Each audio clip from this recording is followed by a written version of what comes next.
Your players come across a town in need, attacked by a mysterious flying creature with flaming breath. The villagers have no choice but to hide within their walls and hope the threat will be defeated. But your party aren't the only ones after the beast. A group of rival monster hunters have already agreed to take down the creature. Can your players slay the beast and free the town? Or will the hunters become the hunted? Welcome to Quick Quest, where I give you pre-written, ready-to-run adventures you can use in your own games.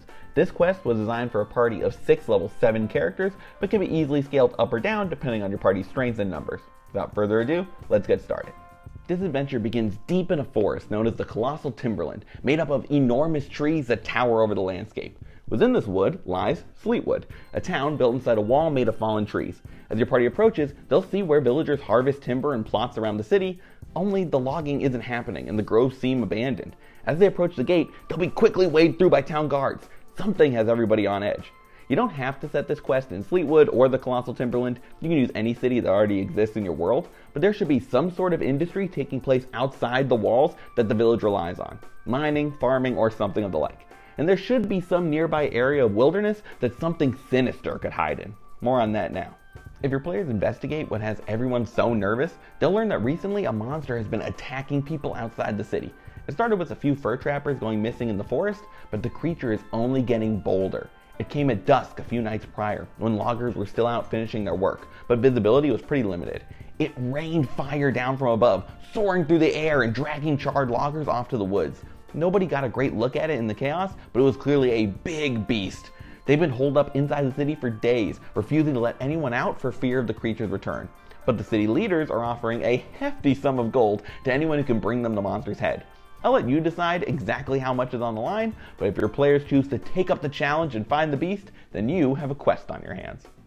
As they're preparing to gear up and head out, your party will be told that they aren't the first to come asking about the bounty. In fact, there's another group of monster hunters already in town who seem bent on killing the beast and claiming the reward themselves. They're at the local watering hole having some fun and preparing for the hunt, so your players are welcome to go see what they're all about. First thing they'll notice is the group's travel wagon, which is parked outside the tavern that they're partying in. Bridled to the front is a massive ox-like creature, an auroch, beast of burden usually used by orcs. If any of your players try to get close, the creature will start bucking and grunting, causing members of their rival group to come outside for a little chat. I'll talk about what's in the wagon more later, but the monster hunters are in the tavern. There are 5 rivals for your party to meet. First is Vandra, a purple tiefling who they'll find standing up on stage playing tunes with their fiddle for the patrons. She uses the bard stats in the Monsters of the Multiverse. Next, they'll see the group's Muscle, who's hard to miss. Crusher, a full-blooded orc taking up most of a table on his own, eating several plates of mutton and other cooked meats. He uses the werebear stats in the monster manual, not that your players know that yet, of course. Sitting with Crusher is an elven man in forest green clothing, carrying a bow slung across his shoulders. His name is Teo, and he doesn't speak much common, so any party members who don't know Elvish may struggle to strike up a conversation. He uses the archer stat block. Your sharper-eyed players may notice a drow woman in the back, wearing black leather armor and cape, standing in a corner, observing the room. That's Raven, the rival's resident rogue who has a master thief stats. Last but not least, telling tales of the group's monster hunts is Victor Champion, leader of the group who uses the swashbuckler stat block. Resplendent in red and gold armor, he's loud and cocky, and always willing to talk about his party's exploits and adventures. Together, they make up the Fabulous 5, or Fantastic 5. Maybe the Fickle 5? Each time someone asks for their name, they give a different variation. The 5 will be more than happy to chat with your players, though Vandra and Victor will probably do most of the talking. They plan on heading out and taking on the creature, which according to them, could be nothing but a red dragon, raining fire and terror down from the skies above. Sounds logical enough? Your players may be skeptical of some of the 5's bigger claims, things like slaying krakens and beholders, but they'll stick to their stories through and through. If your party rolls high on insight, they may realize that a lot of these takes sound too crazy to be true, hinting that perhaps these hunters aren't everything they're cracked up to be.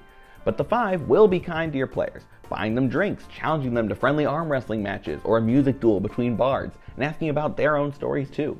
Raven might try to pickpocket 1 or 2 if the chance arises, but overall, they won't be super antagonistic, though they will insist on working alone rather than together. Of course, you can use any group of rivals to challenge your players with. If you wanted to, you could even have a mirror for each party member, someone with similar skills and abilities. Once your players have met their challengers, they can set out to try and figure out what exactly has been attacking Sleetwood. First stop for your party is the abandoned lumberyard where the monster attacked. They'll find plenty of burnt and broken logs and trees, as they might expect, but some successful survival or investigation checks can reveal a little more. they'll find tracks in the dirt that look like large paw prints, not the reptilian marks of a dragon. Maybe the feverish five don't know what they're talking about after all. A trail of blood will also lead them into the Timberland, and while it trails off after a bit, it gives them a direction to start out. The party might just go straight to the forest and not even investigate the attack site, so if they find these valuable clues, I'd give them advantage on rolls to track the beast through the woods as a reward. Tracking into the Timberland, your party can use survival checks to navigate the giant trees. If you want something a bit more involved, you could run it as a skill challenge, with different members of your party describing how they like to help get through the woods, and then rolling an appropriate skill check against the DC, maybe 13 or 14. If 3 succeed before 3 fail, they move forward. If not, they encounter some minor obstacle, a swarm of angry insects maybe, or a net trap laid by hunters that they get caught in, and then they can try again. Eventually, they'll find an abandoned campsite deep in the woods, or more appropriately, a destroyed campsite. Tents are torn apart, bedrolls burnt, and deep claw marks left in the dirt. Clearly the monster was here, and this is one of the trapper camps that the beast picked off. From here, they can pick up the trail again with more investigation or survival checks, or whatever spells and abilities they have that could be useful. If your party is itching for a fight, this could be a good place to put a small encounter, a couple goblins ambushing anyone who checks out the camp, for example. As they continue deeper into the Timberland, some of your players may start to get the feeling they're being watched. In truth, the party is being followed, and you should secretly roll a stealth check for Raven, the flamboyant 5's rogue. If she beats the party's passive perception, no problem. But if not, one of your players may hear something not far away. If found out, Raven will run back to her companions, who are following not too far behind in their wagon. Now your party could chase Raven to her waiting allies, in which case they won't be so friendly. The fibbing 5 aren't actually planning on bagging this beast themselves, just taking the glory from your party. So if discovered, they might admit to being frauds and agree to leave your players to it, and then just double back and continue following them anyway. Or they might attack if it's clear that your players are hostile or will try and expose their scam. So be prepared just in case things come to blows here. But if Raven remains undetected, then the following 5 will keep tracking them in secret, waiting for the perfect moment to strike. Whether they discovered the frivolous 5 trailing them or not, your players will finally follow the beast to a cave in the woods. Creeping inside, they'll find the short cavern comes to a rocky shelf, where a chimera, a monstrous beast with the head of a lion, a dragon, and a goat, is resting. But that's not all. Soaring into the cavern from behind is a second chimera, this one's mate. It seems there were 2 attacking the village, and both are angry that their den has been discovered. Time to roll initiative. Able to fly, breathe fire, and make 3 attacks each, the creature should be more than a challenge for your party. Unless the wizard banishes one at the start of the fight, but what can you do? You can always add environmental hazards like falling stalactites to liven up the fight too. If your party has less than 6 people, you might want to consider throwing only 1 at them, especially if they have another fight coming up, as you'll see in a minute. With any luck, your party will slay the creatures and can carve off their many, many heads to collect their reward. But if they never spotted Raven keeping tabs on them through the woods, they'll find that their fighting might not be done yet. Outside the cave, the frolicking 5 are waiting, weapons drawn. Victor will demand that they turn over the monster heads or forfeit their lives. If your party is anything like mine, that's not an option.